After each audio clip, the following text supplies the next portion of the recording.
Hello and welcome to another episode of Monday BJJ with me, your host, Brian.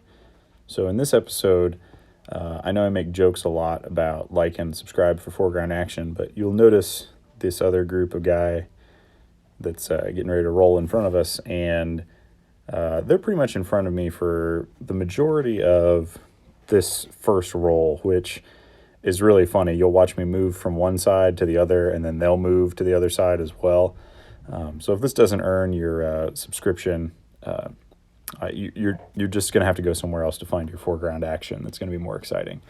But it is really good.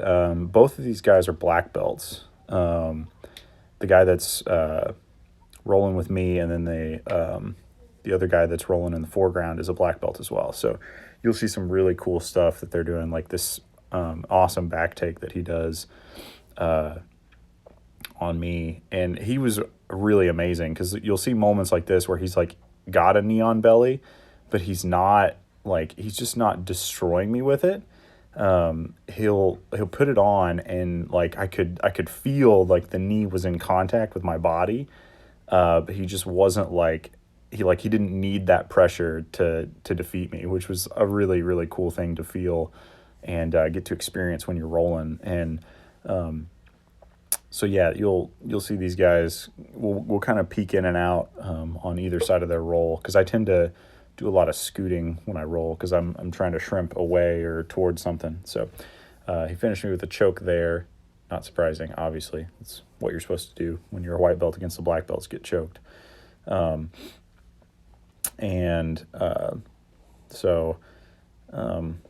I'm trying to work some guard stuff, and he's passing my guard. And yep, there goes that same sort of like now he's got like kind of a knee on my chest, and so I can't really get away. I'm not sure how to get my arms back or my legs back into the game. And so, yeah, he's just like very in control, as you would expect from a black belt against a white belt. And so I was just kind of trying to look for the keys where I needed to move one way or the other. And it, there's just some things where you don't really know exactly what's going on. Like right here where he's got both knees on my chest, and I'm thinking, I don't know what I'm supposed to do here. And then, so I kind of just try to push him off me, and then he's able to just go around and take the other side. So, but yeah, he was really cool to work with, and he's like threading my arm in and around behind my neck, and I think he just kept pushing my arm in, and it was just getting tighter and tighter until pretty much I was choking myself, and then he took my back, and I tapped out of that. And so then we go back into it, and takes me down again, and these guys are getting ready to do some like really weird inversion type stuff here in the foreground. Yeah. So here I'm trying to like figure out what I'm doing with my legs, and he's doing a good job of keeping my legs really not doing much of anything, which was a lot of fun to have to deal with. So now moving on to another guy. He's a little bit newer than I am, but he's also been training like a lot more than I have. And he's got a wrestling background, so he's got a pretty strong, he's got a strong base, like good cardio and stuff. And I clipped out a couple of different sections of that where people either rolled in front of us or we rolled behind other people. And this match was just like really a struggle. Like he was doing a lot of like really good top pressure and wearing me out, and I was just kind of trying to do stuff. And so then here I put my arm on his leg to post out, and he just takes it and starts really working this, I think, Americana. And I think there he kind of tweaked my shoulder a little bit because my shoulders are real bad. So and then here I do this awful guard pull, and I did this guard pull so poorly, in fact, that I just actually only get like a half guard, and that was really sad. And this is something nobody ever told me could happen if you do bad guard pulls, but if you do bad guard pulls, you can literally fall on your tailbone. And I had a bruised tailbone for pretty much the rest of last week. So if you're going to guard pull, try to make sure that you're landing on one of your actual sides or something, so that way you're not just landing straight back on that bone. It was very uncomfortable. So yeah, here's more of that top pressure, and you can see here, this is the grapevine of death that he's got on me, and I keep trying to use the fact that I've at least got one leg kind of trapped to turn him over, and I almost get him over, I think, but yeah, there we go. I think I did get him over, but I fell into a triangle, and so I was trying to get him to, he hasn't done a whole lot of triangles and stuff, and so I was kind of trying to help him learn the triangle and then also get out of the triangle, and we basically wound up going off of the mat, and so we reset over here, and yeah, showed him the triangle again, at least the setup. Or maybe we started in guard and he just immediately got another triangle on me, and then I got out of it. But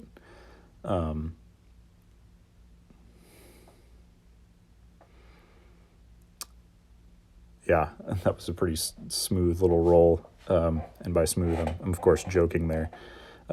It's funny how if you go over too far, you can actually roll the opposite direction to where you think you would kind of want to go, and wind up in it. So here, this is another guy that I've rolled with a few times. He's not new. He's new to our gym, but he's a 3-stripe white belt, and I think he's, I like just measuring him against the way that I've felt rolling against him. Like, he definitely feels like he's got way more technique than I do, and the fact that he's a bigger guy too, like, just makes him a lot of fun to roll against, because he's not one of those people who will use his size to just destroy you. He really does try to make it kind of a technique thing, I think, and that's a lot of fun to see and a lot of fun to roll against.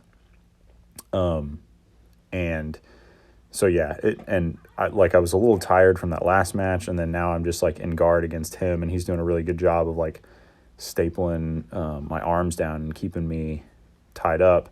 And I spent most of this match being exhausted as well. So I really tired this night, and this has only been, I've been back maybe for a couple of weeks doing some rolls and stuff, and I haven't recorded all of them. So this match is another one of those where we were further down the mat, and so there's going to be a whole lot of foreground action. You're not going to see a whole lot of stuff, but it's kind of funny because I went from first match of the night rolling against a black belt to rolling against this guy who never been on the mats before, and has like some wrestling background, but it's a lot of fun to just see how different you match up against somebody who has no jiu-jitsu experience versus somebody who has pretty much all the jiu-jitsu experience in the world. And part of that is like, Turtle is effective against people who don't know how to maintain back. And here I threw him off my back, and then I was kind of trying to explain to him how hooks work, because it's like, well, if you've got a leg in when I roll, I'll come with you instead of me rolling you one direction. So, yeah, so, but you can turtle against somebody who's kind of like a wrestler, and it really is difficult for them to do much against you, because once you turtle, you can just kind of conserve a lot of energy, and eventually you can kind of slip out of most things. And here I think if I could have ducked my head more, I might have been able to get out of this. But he also had like a Kimura grip on me, and so it was really interesting. He like I said, he didn't have any jiu-jitsu experience, but it seemed like he had a good, he learned really, really fast, and he would lock up stuff and just, he would have it locked really quickly. So, and he was moving a whole lot, and so despite not having, a lot of like choke or lock offense, he was still just on top and kind of crushing me with pressure for most of the match. And I guess I was kind of okay with that, because it's like, well, you're not getting choked or tapped, so you can't be too upset about it, but probably should have still been doing more. I say that a lot. And then here I thought, oh, I'll sneak out the back maybe, and then that let him get his hooks in, and maybe that was the wrong choice. So, but yeah, a lot of this was like I was kind of talking to him some different stuff and whatnot, because he like I said, he was a really quick learner, but also very interested in learning. And here I was kind of trying to show him, or maybe I don't remember if I was getting out of the choke or not. This is one of the kids that he brought with him, so same sort of thing. Some wrestling background, no jiu-jitsu experience, and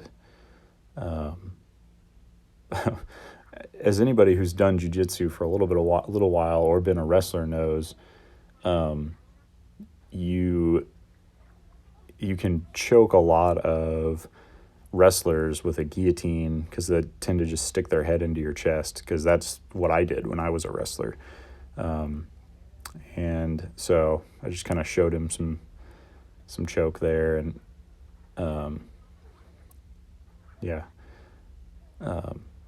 stuffing somebody's head is pretty effective to get their body to go in a very specific direction. So, and then I did a little head and arm here, and mine's still like a wrestling head and arm. It's not a very good choking head and arm, so I tend to do my head and arms for like way too long, and a lot of times people will actually get out of them, and you can see there it didn't even finish. So I need to work on that, have a better actual choke from my head and arm. And then this is another problem that you'll notice with like a lot of new people, is they will get on their back and they'll just use their arms to push you up and away from them. And like all you have to do if you're on top is just go pretty much limp. And then they've got to try to push up your whole body weight, and it makes it really difficult. You can kind of just, like what I'm going to do here is like I'm just kind of leaning into his arms. It makes their arms tired, and then you can attack them with Kimuras and Americanas and arm bars and stuff like that. So, yep. And then there's a nice pair of legs standing here in the foreground. I started the arm bar, and he let me finish it pretty far for someone who's never had an arm bar done on them before. So kudos to him. That's impressive. He gets a decent single leg on me, but again, like you leave your head inside, and your head becomes a bigger priority than finishing the takedown. So that's always tricky. There's not a whole lot to say other than being on top. But that's something else that's always really nice, is if you've been doing jiu-jitsu for a while, rolling against somebody who's never done jiu-jitsu before, because especially like as a sort of mid-level white belt or beginner white belt, you feel like, man, I don't know anything and I'm terrible at this. And then the next thing you know, you're rolling at somebody who's never rolled before, and it's like, oh wow, I do know stuff, and I can fend off this person. So that's a really nice experience. So we had a good roll, and then here I'm rolling against the guy that's typically our instructor, and I've asked him to let me work on my guard game. So he let me put him in guard, and then he's just establishing these really, really strong grips, and I was trying to practice breaking them, but he establishes a really, really strong grip, and then I tried to do the sweep that we learned in class, and it's supposed to be when they're sitting up more, and so it was really ineffective, and just not very good. So then again here I'm doing that thing where I'm trying to put my weight on his arms and tire him out, but of course he's doing a good job of building frames and stuff, and so I'm trying to stay loose and float, and then he can I don't remember exactly how he wound up doing that and pushing me over, but so he winds up taking me to mount, and from there it's just going to be all sorts of problems for me, because once he's in mount, there's not a whole lot that I'm going to really be able to do about it. And even if I do manage to roll him, I'm still going to be in his guard, and that's going to be it's a good place for him to play from. So I tried a hot pants escape at one point, and I probably should have been trying to maybe buck him a little bit more. And like when he did a move like that where he kind of stood up more, that's probably when I should have been getting my arms in. His knee on belly pressure was a lot more straightforward, just a lot of pressure through the knee into my abdomen. So that made things very uncomfortable. And that was that match. And then here I am back with this guy.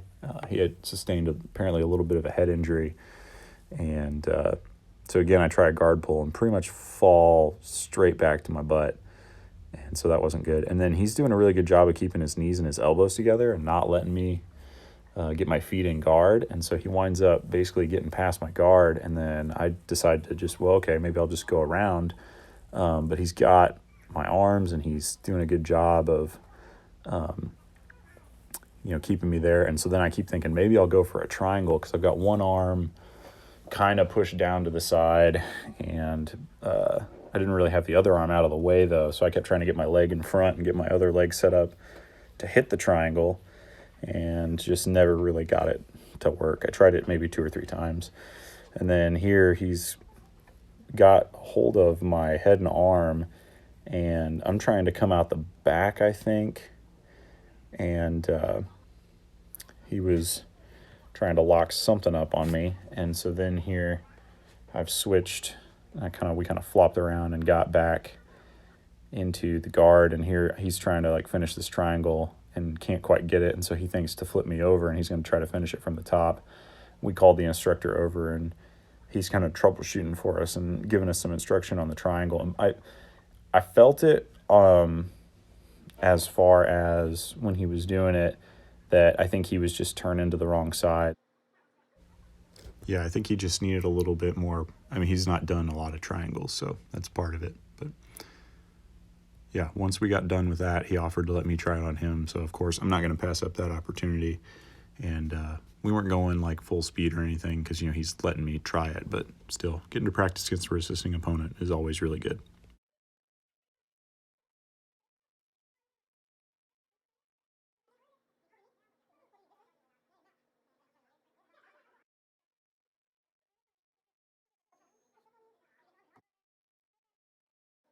So I hope you guys liked the video, and like and subscribe if you want to see more, and we'll see you next week. Bye.